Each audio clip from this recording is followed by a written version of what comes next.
Hello po mga kaibigan, welcome po kayo sa YouTube channel ko. Magbabahagi po ako sa inyo ng kapangyarihang bertudis ng mutya ng kahoy ng Dignum Inanay, na ang tawag po sa amin ay Dignum Anay. Ang mutya na ito ay nakuha ko po sa loob ng kahoy ng Dignum Inanay at nagtataglay po ng kapangyarihang bertudis ang mutya na ito na pangrebelta sa kalaban. Pangkalahatang protection din laban sa kapangyarihang itim katulad ng kulam, barang, palipad hangin.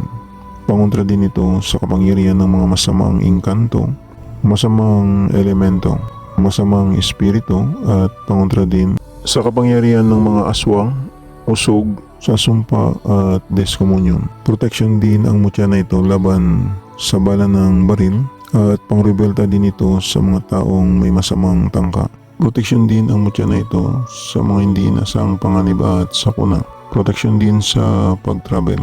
Ang mutya ng Dignum Inanay ay malakas po ito sa rebelta, at habang sinusumpa ka ng taong galit sa iyo ay kusang bumabalik sa kanila ang kamalasan na gusto nilang mangyari sa iyo.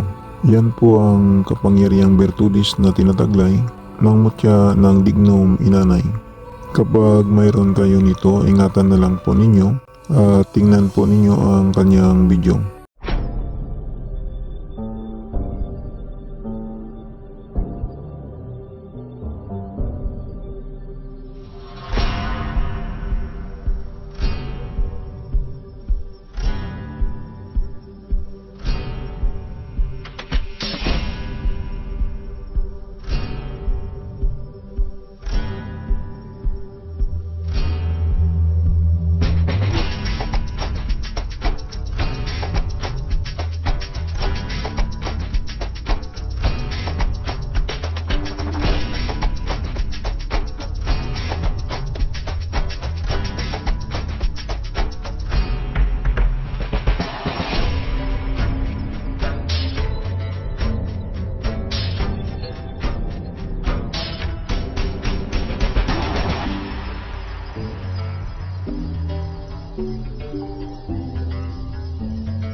Yan po ang mutya ng Dignum Inanay.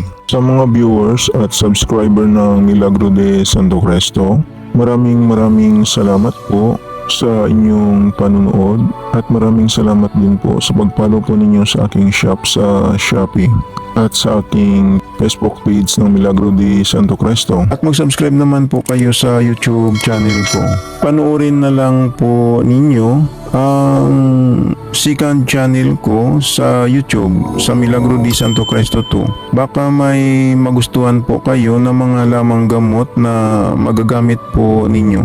Paalala lang po, ang mga mayuwagang dasal at orasyon na binabahagi ko sa inyo ay gagamitin lang po ninyo sa kabutihan. Gumagana na. Ito hindi na kailangan ng 49 days na dasal. Ang kailangan lang magdasal kayo sa Panginoong Hesus sa gabi bago matulog.